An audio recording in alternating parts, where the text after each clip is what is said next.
Good afternoon, everybody, and welcome to the webinar about the most discussed transshipment place on the new Silk Road, Malaszewicze.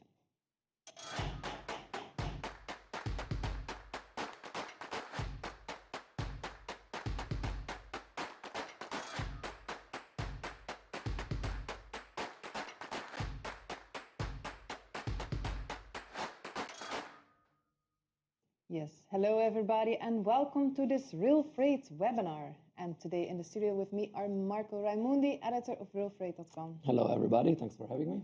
And Bria Lu from RailFreight team and RailFreight Summit. Yes. And on the line with me are Martin Koubek from Metrans, based in Prague. Hello. Hello, good afternoon. Good afternoon. And we have Dmitrij Hasenkampf from RTSB. Hello guys. Hi guys.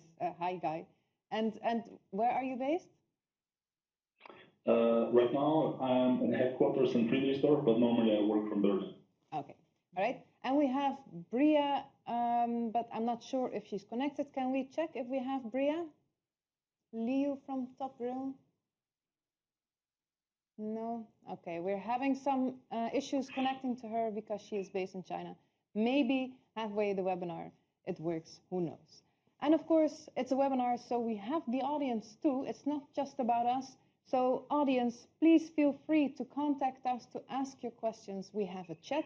Marco, you are watching the chat. Yes, I will be vigilant. All right, so if there are any questions, he will pose it to the speakers. So for those who don't know, Malaszewicze, for those who cannot pronounce it, yes, it's difficult, Malaszewicze. It's the border city between Poland and Belarus, and it's the most used transshipment hub on the new Silk Road on the European side.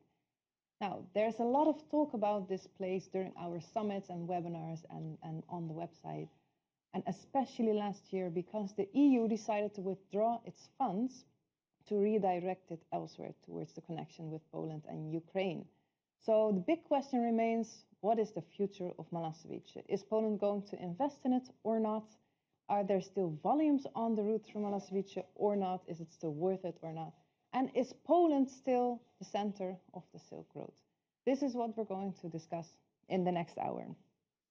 Now, before we start, we want to take a look at the data produced by UTLC ERA. They produce their data regularly on their website 1520 Index, and that is data relating to their traffic. So it's the traffic that they run from China to Europe and back. We have taken a look at the data. I have to say that it changes quite a lot. So that is a little bit of a disclaimer. It was different yesterday from what it is today, but we have based what we have now on the data yesterday. And we have basically drawn 4 main conclusions when it comes to Poland. So Marco, let's see, what is the first big conclusion you can draw from this data? Yeah, so as we can also see from the graphs, in terms of volume, Poland remains the first country with a total volume of over 195,000 TEUs. Well, as we can see, Germany is also part of a different league with 171,000 tons, and then we can see all different countries in the EU on a much lower scale when it comes to volume.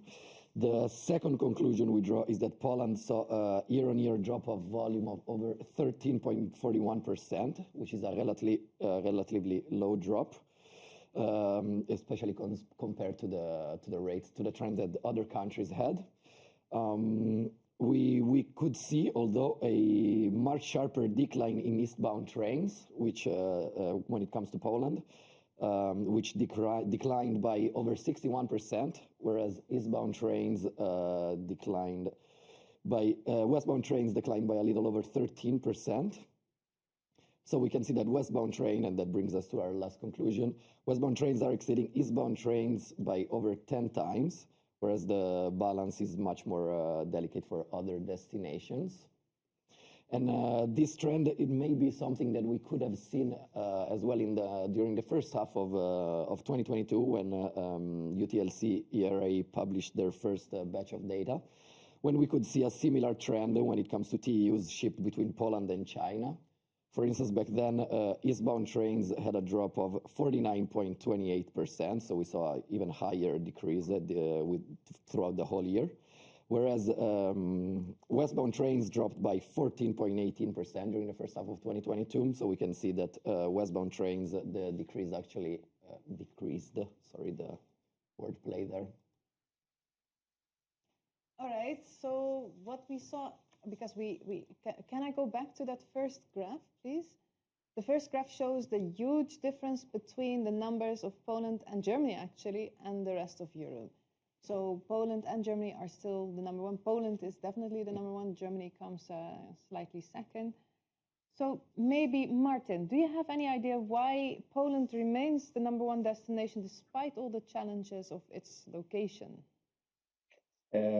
Basically, I think the reason behind is that some clients are, let's say, writing on the documents Poland as a destination, as a final destination. Therefore, I guess we cannot 100% sure say that these destinations in Poland are real destinations in Poland, because you could see also some clients, especially Polish freight forwarders, which are using to Poland and also Malaszewicze as a final destination and then truck it to the final destination, or they are using different services out from Malaszewicze to the real destination. As an example, I can give you our connection from Mala, from our TL Europort terminal. We are having several connections to more destinations throughout Europe.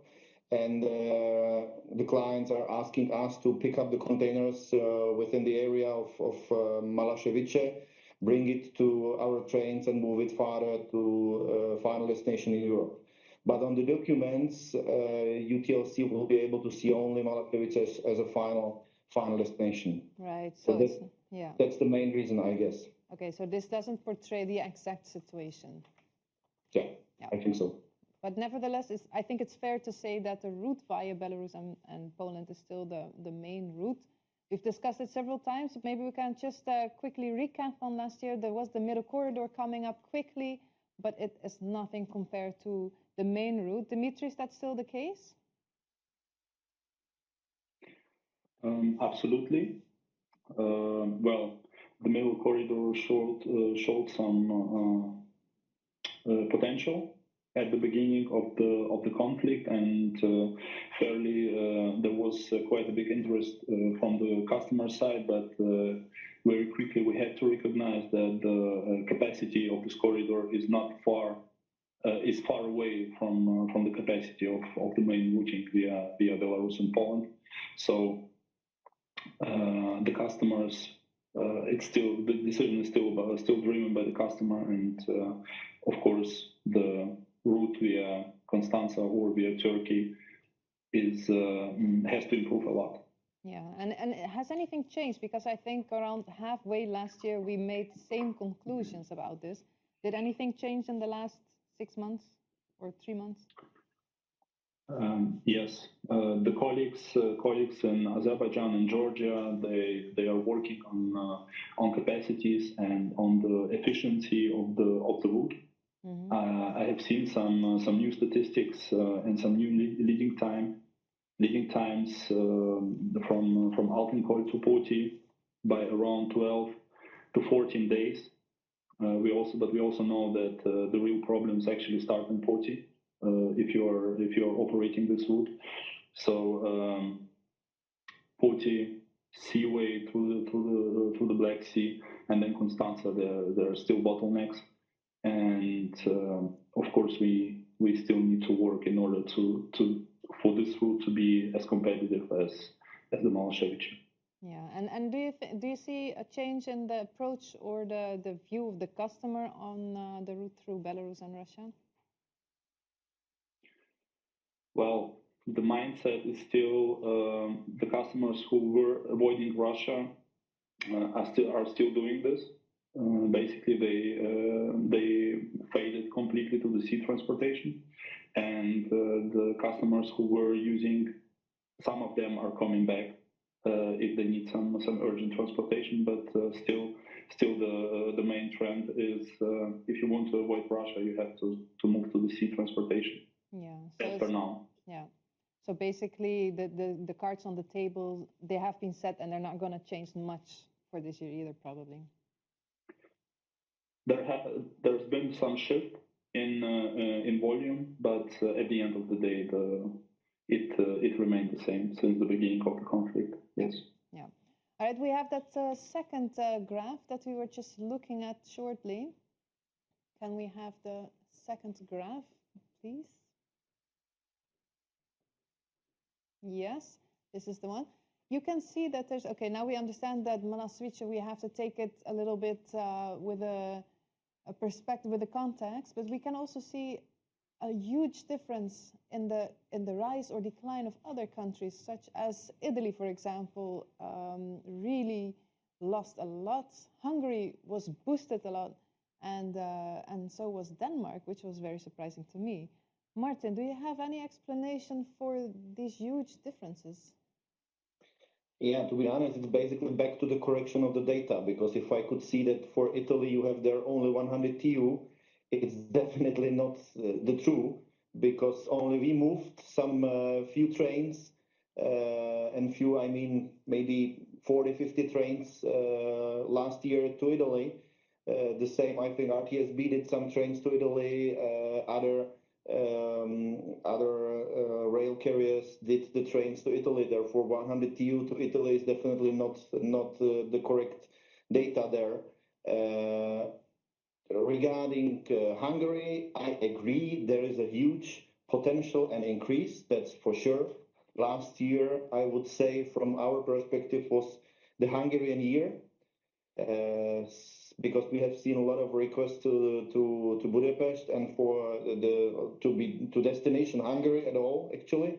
So it's really popular and really increasing the volume. So if you could look at the trend, that's definitely correct from my perspective, that Hungary is one of the most popular destinations on the new Silk Road of the last year. But is that traffic going via Ukraine to Hungary or via Poland to Hungary? No, there is nothing going via Ukraine from, let's say, China or Far East. Basically, so to Hungary, there is only cargo from Ukrainian shippers. From Ukrainian shippers, but that cannot be done by UTLC, right? Or is that also Yes, exactly. on this data? Yeah, okay. Exactly. Okay, all right. Yeah, something else that was surprising to us was the huge difference in the balance of east and westbound, right, Marco? Yes, very much so, because most of the countries that were analyzed had quite a significant discrepancy between eastbound volumes and westbound volumes. However, there is one exception, because we saw that Germany is the only country that we saw that had more significantly more eastbound volumes than westbound volumes. In fact, eastbound volumes were over 170,000 TEUs, whereas westbound volumes were a little bit over 64,000 TEUs.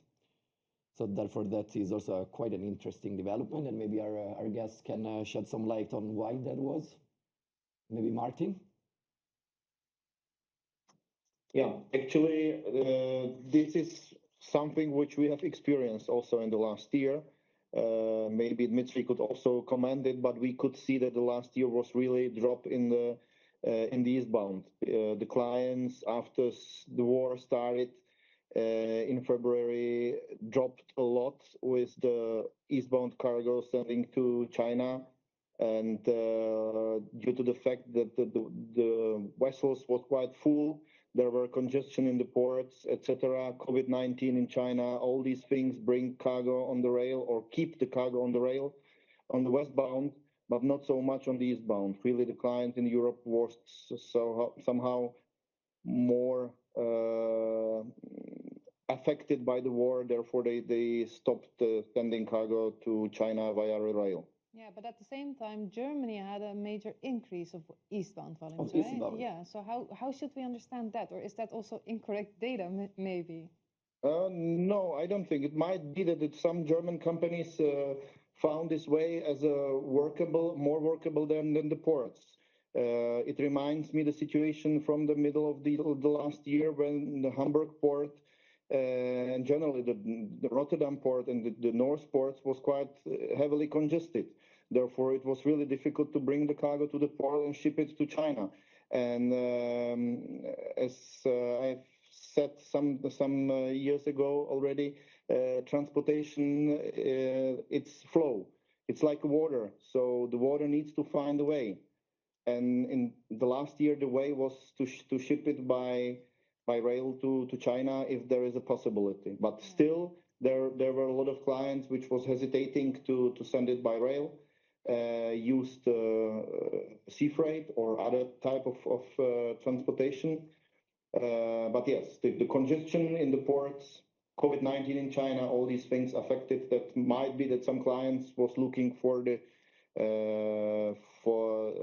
different ways how to bring the cargo to the consignees in China. Yeah. Do you agree, Dmitry, or do you have another take on that?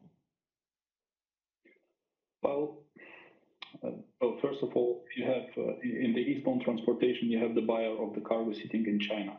Obviously, the Chinese customers were not as hesitant as the European customers towards the transportation via Russia. So basically, we didn't experience almost any drop in the eastbound transportation.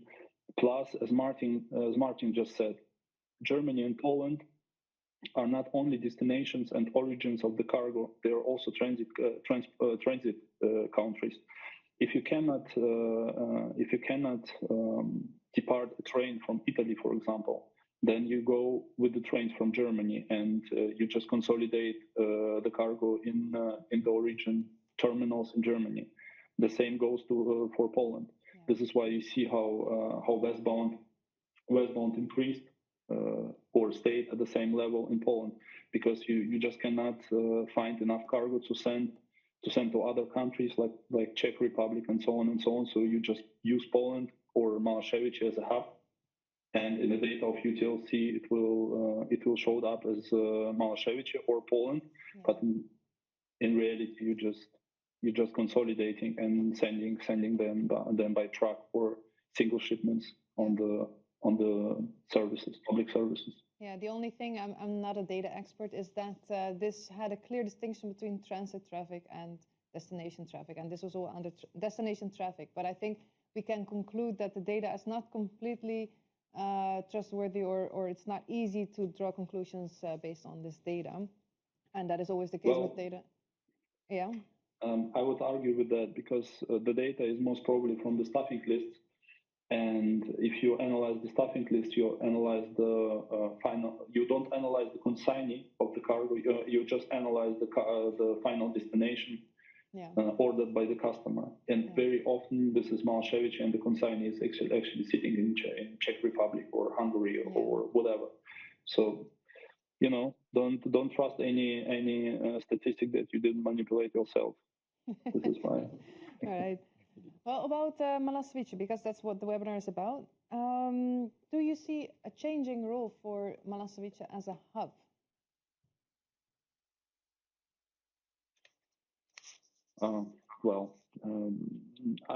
To be honest, not really. Malaszewicze remained the main hub in the transportation between China and Europe, and for the time being, and for the near future, I think it will stay the same. We didn't use many alternatives in the last year, because Malaszewicze works just fine. The alternatives you're normally using are out of force, because you have congestion in Malaszewicze, so you try to shift the traffic towards any other border, but it wasn't the case last year. So Malaszewicze remains the main hub, and yeah, let's see how the volume flow is keeping. Sorry? No. Because we also heard that there was cargo shipped to Malaszewicze, which was actually destined for Russian destinations, because the network in Russia was full. Is that, Martin, something you heard as well? You mean the destination, final destination in Malaszewicze for onward to Russia? Yes. Actually, not so much, to be honest, because I don't think there were so much clients willing to ship only to Mala and bring it on the rail, or on the trucks actually farther to Russia. No. So I don't experience such things. No. All right. And what we saw in the go ahead. Sorry, there is a concept which allows to send cargo via Malaszewicze to Moscow, as the slots from railway slots from Chinese city to Moscow and to Belarusian destinations are pretty full. There have been requests to send cargo via Malaszewicze to Moscow and Minsk, but obviously there are some limitations in cargo types. What are those limitations? Sorry? What are those limitations? Sanctioned cargo. Yeah, all right. But obviously you can do it. You can consolidate cargo in Malaszewicze, send it back to Russia, to Belarus. And you've had such requests as well? Of course. But as soon as we describe the requirements and the limitation of the sanctioned cargo, the request goes away. Okay. So but again, there is a concept like this, and we can transport it, but it's, like I said, has its limitations. Yeah, it's complicated. And the reason for that would be then because the Russian hubs are not available, or why would people ask for it?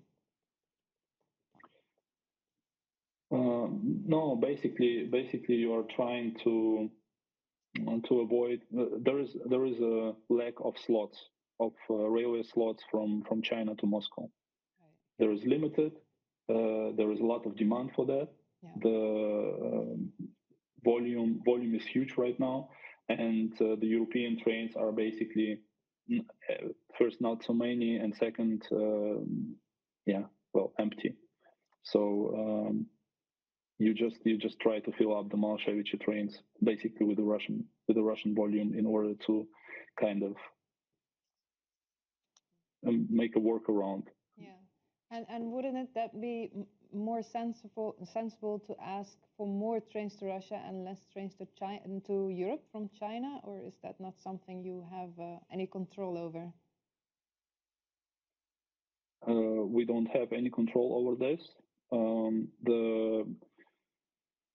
The Chinese platforms, they are still dictating, and they are seeing the demand in westbound at least, and they are still making plans. So we operate those trains, and we actually would like to operate more trains like this, but at the end of the day, the market dictates the demand. Yeah. And I believe the European connections are still very important for China. So that I don't think they would completely exchange the European trains for Russian one. No. Because we just mentioned Malaszewicze and that it will not change a lot, but what I saw in the data as well is that the switch log border, if I say it correctly, saw a major increase. I'm going to see if I can get there, but this mouse is very strange. Can you maybe help us, tech team, to get us to the next slide? Yes, thank you very much. So you see the Dostik switch log traffic had a boost of 78%. I found it quite a lot. And even the Bruski hub was used 20% more. Is that something you recognize, Martin? Actually, not so much. I guess the main reason is really the low base. So if you count from the low base, the percentage should look interesting, but physically we speak about few containers only. Right. So it's in TEUs. It's 1,666. That's not a lot, but it's growing. It is growing. I know, but if you count the percentage of other throughput actually to Europe, then Malaszewicze are about 97%. And 3% is the rest, something like this. So, yeah. Is there any potential for this border crossing? Because it is being used. Why is it not being used more? That's what Dmitrij already mentioned, actually. When there is no problem with Malaszewicze and the throughput through Malaszewicze is without any problem, then not so much reason to use another border crossing. It's much easier for everybody because you need to move the trains to the border and back. And if you move through different border crossing, then you have to move the trains, wagons, locomotives there and back. It's much more difficult. So of course, it's much easier to have one hub like Mala, which are working perfectly and without delays. And then you can optimize also the trains on both sides, actually, not only on the European but also on the Belarusian side. You can maximize and optimize the wagons and locomotive turnaround. But we are saying now that Malaszewicze is working perfectly. I find that now it's maybe easier to believe because the volumes are down, but for so many years we have claimed that there is a problem and it's a bottleneck and we need to do something in Malaszewicze. Is that something of now, or have the problems been solved? Yeah, it is because of the volume, because the increase of the volume was within also, I don't know, 2-3 years maybe, and it was significant. So also Malaszewicze wasn't ready for such an increase. Now they are still investing there and moving a little bit ahead with the investments and possibilities and railroading capacities, etc., etc. So that's the fact which happened already. Yeah. And the real situation 2 years ago was totally different than what is today. In terms of volumes. In terms of volume, in terms of possibilities and capacities over there. Yeah. And we saw that the EU withdrew the funds for Malaszewicze. There was a huge modernization plan, and the EU is no longer paying for that. We spoke to Cargo Tour by email, and Cargo Tour let us know that the infrastructure ministry is making available some funds for Cargo Tour to do the modernization plans. What is on the table right now, as far as you know? Actually, as what I have heard, there is a plan that the Polish government might invest into the Malaszewicze station and the area, actually. Mm-hmm. There should be some law which has to be accepted by the parliament, the Polish parliament, in terms of the national funds to there. They are still investing because we could see, or we will probably see in April, that they are building heavily the highway towards the east, towards the border with Belarus. So somewhere in August, first half of the highway should be ready, and second half of the highway should be started in still this year. So highway is under construction, and the railway infrastructure should be also modernized somehow. They are moving slowly. How? It is how? Yes. They are moving slowly into the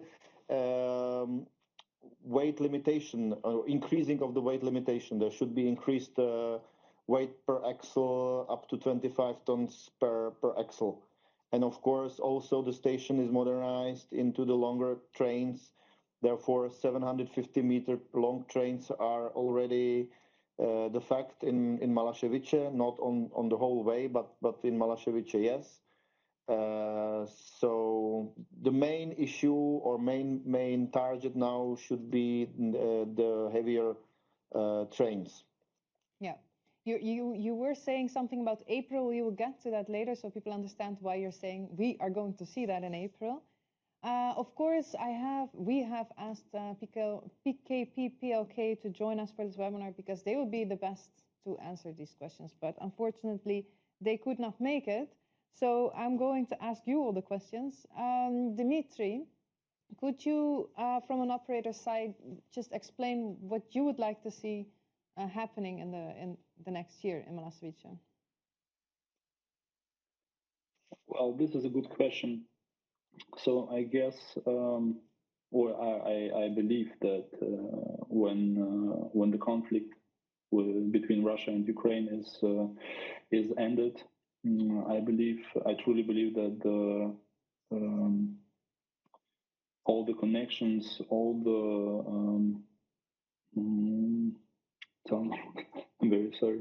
The connections with Russia will be rebuilt, and the traffic via Malaszewicze will grow again. Maybe not to the level of the COVID times. Maybe it will. Who knows? And I think right now is the perfect time to build the infrastructure as we have at least the capacity without affecting the traffic.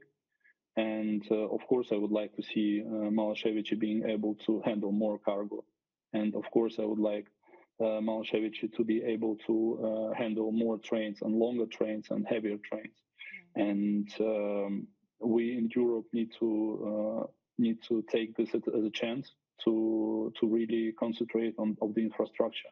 And this is not only in Malaszewicze. We have experienced so many bottlenecks in Europe. Oder Bridge, we have the same situation in Germany. The infrastructure is horrible at times. You have a train derailment, and the whole infrastructure freezes. You have queues of trains which are for weeks waiting in the lines. So, but of course, the starting point of all of this is Malaszewicze, and this border crossing needs to be able to really perform in the highest levels. Yeah. And how likely do you find this to happen in the next 5 years? Well, I cannot see into the future, but I would love to see this within the next 5 years. And you, Martin? And like I said, we have the chance. I hope we have the investments, and we should for sure concentrate on this. Yeah, hopefully we will soon be able to announce whether these investments have come up. Before we start explaining why we're going to see something in Malaszewicze, one last fun fact, because we had one last conclusion based on these mysterious figures, and that is the type of cargo, which we found quite interesting. And again, my mouse is not working, so can we please have the last slide? Yes, thank you. We just looked at the increases of cargo type from China to Malaszewicze and from China to Europe in general. Marco, what did we find? Yeah, we found that, especially to Malaszewicze, very specific types of cargo increased quite significantly. We can see miscellaneous edible preparations, and that includes, in other words, most food products, raw products that will lead to the production of different type of edible items. They increased by 940%. And also there was quite a sharp increase in gum products, where we saw that gums, resins, and other vegetable saps increased by 400%. We also saw a significant increase in wool, fine or coarse animal hair, specifically horsehair, beverages, and preparation of vegetable fruits and nuts, which all grew by over 200, and in the case of wool and animal hair, over 350%. And when it comes to China and Europe on a more broader perspective, we can see that oil products and miscellaneous grains increased by 528%, whereas miscellaneous edible preparations still grew by 416%. So we can see a trend that doesn't pertain to only Malaszewicze, but it's a growth that's happening throughout the whole continent. And we also saw that vegetable plating materials increased by 350%. So I would say very specific types of cargo, so quite a sharp increase. Yeah, specific and very big increases, like 940%. That's insane. So we were just wondering, does any one of you, for example, transport edible preparations, as far as you know? I could say that from my view, I might expect that those description is connected to the less than container loads. Therefore, the containers with the groupage cargo, let's say. So it might be description on SMGS, that's what Dmitrij already mentioned, that we should rely, the data are relying only on the data in SMGS, therefore should be not 100% correct, and we might expect that the groupage cargo increased a lot during the last year, basically because of the troubles in the sea freight. Therefore, the regular lines of the clients, different freight forwarders, which they had on the sea, they moved to the rail and tried to send as much as possible by rail. The rate was the same by sea and by rail. So I could imagine that they send more cargo, more LCL shipments via rail.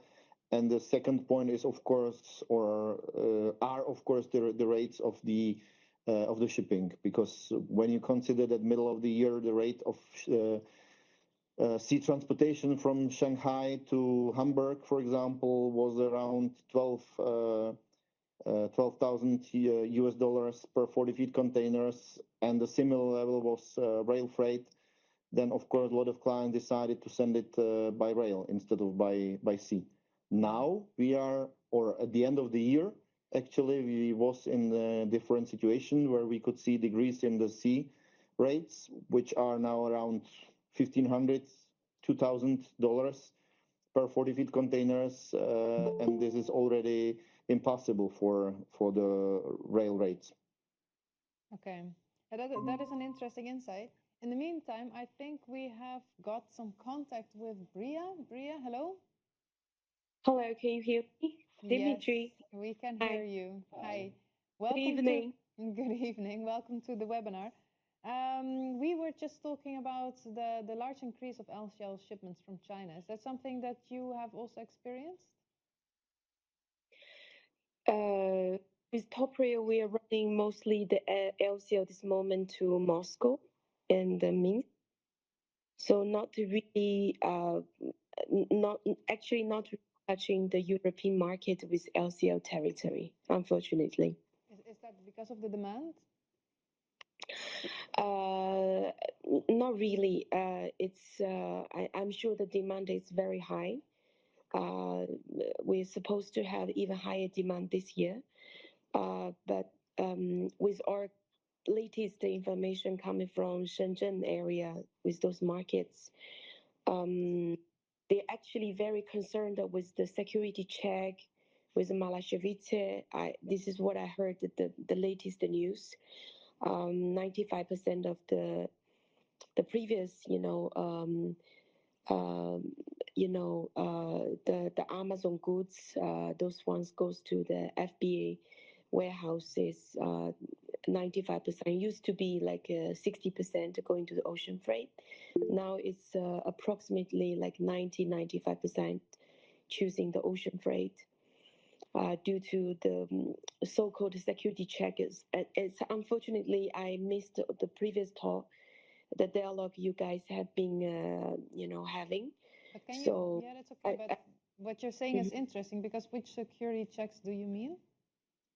I was about to ask someone who really know about it. Through Martin's smile, I assume that you knows about it.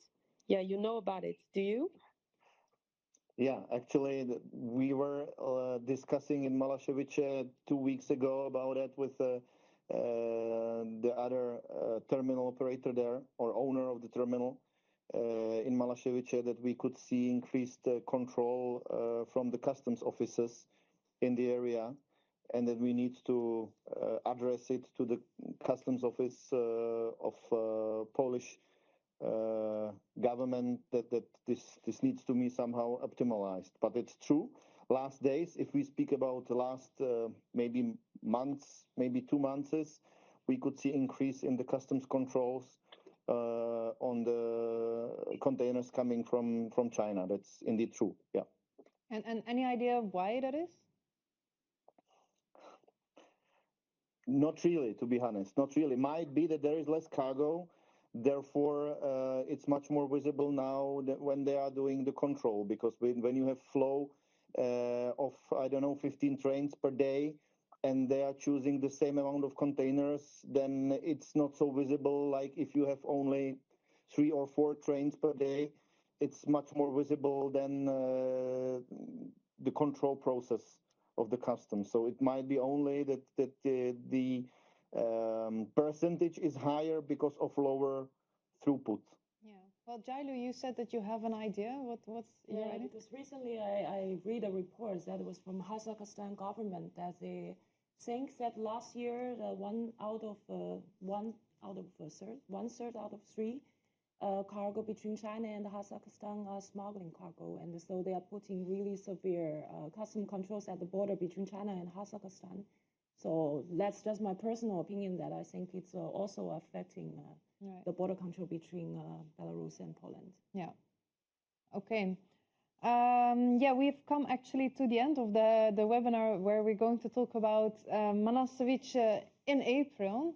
First of all, Martin, you are going to host a site tour of the RailFreight Summit, and the RailFreight Summit is taking place on 19 and 20 of April. And we're going to go with all of the audience to Malaszewicze under the great guidance of Martin. So you have settled there with your offices about a year ago, right? Yes. How has business been there so far? I would say it was turbulating because when we started, it was still somehow boom, growing. We started to implement our IT system, then the war came. We was a little bit lucky because you can imagine that implementing of the new system takes some time and knowledge of the personals there.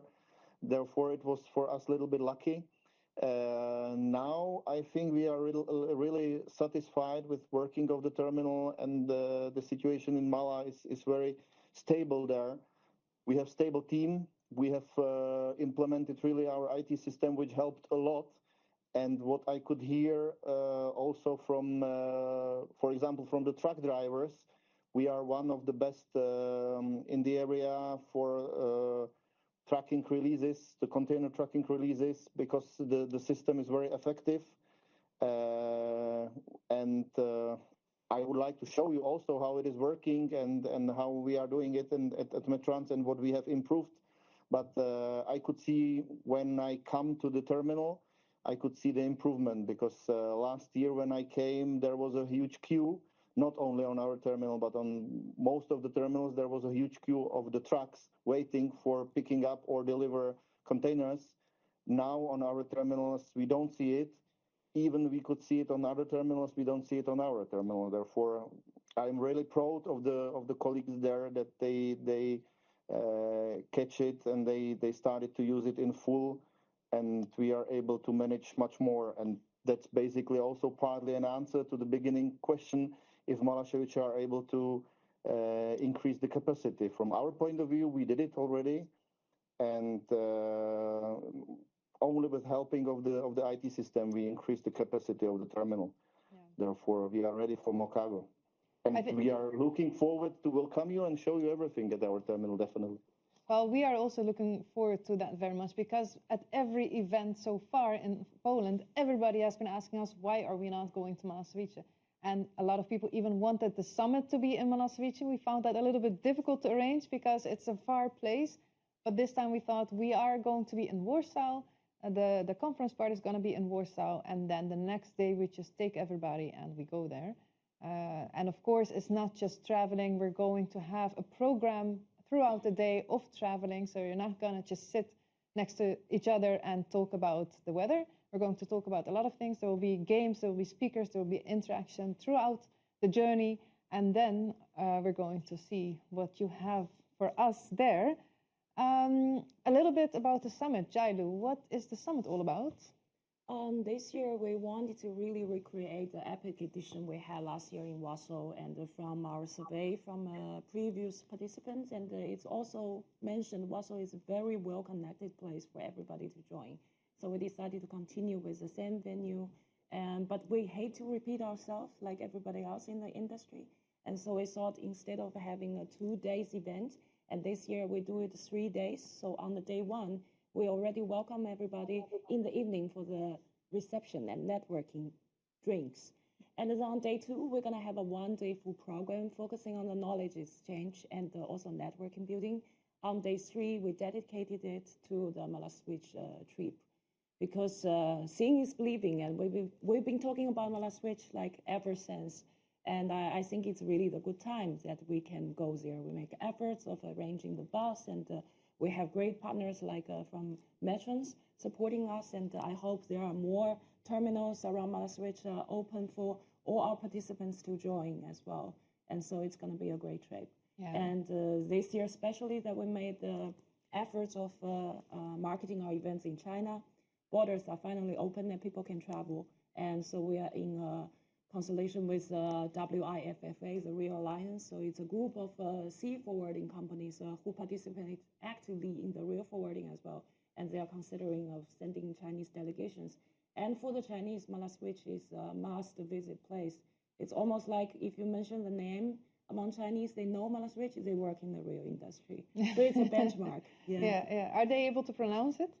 That's a joke that we always say among people who work in the rail industry, like why Malaszewicze is so well known and accepted among Chinese clients, because it's the only border crossing places that we could pronounce. Yeah. So But it has become names are Mala. difficult. Yeah, we call Yeah. them Mala. Yeah. I think everybody calls it Mala now. And on the program, we have several destinations. We have actually called it destinations as if we're going to board a train. When you come to Warsaw, when you come to the RailFreight Summit, you're going to board a train with us, boarding at CEE time. And then you can choose your destination based on your interest. So there are 4 possible breakout sessions, each related to a geographical area. One is about Poland, Ukraine. So we will try to connect people from Poland and Ukraine there. The other one is about the Silk Road. Then a third one is about Poland and the CEE region. And the fourth one is about Poland and Western Europe. And you can choose your destination based on the program. And you'll make sure you meet the people that are in the same area, active in the same area. And then the next day, of course, Malaszewicze. So we're looking forward to that. Thank you for participating in the webinar. Is there anything anyone would like to add before we close off? Well, to be honest, we don't have questions from the chat, but I would have maybe a question for our guests. We've heard that Poland is closing, already has closed 4, if I'm not mistaken, out of 6 road border crossings between Belarus and Poland. I was wondering if you've had any opinion on how that could impact rail. Would you expect an increase of volume shipped by rail since there's less border crossing by road? Martin, maybe that's Yeah, something Martin, you would maybe know? any of the Omnium guests. I could say that there were a difficult situation on the border, on the road border crossing to Belarus because of the sanctions which were mentioned earlier, because of the difficulties to go to Belarus with the European truckers. There was, for example, at the beginning of the year, there was a huge queue. I think something like 2 or 3 days waiting time in the queue. A lot of clients were asking to move to the rail. So the situation over there, it's up and down. The truth is that they closed some border crossing, some other border crossing. Malaszewicze still keep open. And therefore we could see different cargo moving from Central Asia or to Central Asia via Malaszewicze. More and more cargo is going from those countries. For example, one example about it, we are moving some cargo from Kazakhstan or Uzbekistan via Malaszewicze to Ukraine. So the cargo flow is really different, and more cargo is going via Mala because of the closing of the other border crossing. That's the fact. Perfect. Thank you very much. I don't know if any other of our other guests have anything to add. Otherwise, we have one question from our audience. Go ahead. Conrad is asking, I have a question regarding the first slide of showing UTLC volume to Europe. Is it westbound only or both westbound and eastbound? Thank you for the clarification. We can say that the data, the red graph that you saw was data for both of them. So the total volume of both eastbound and westbound.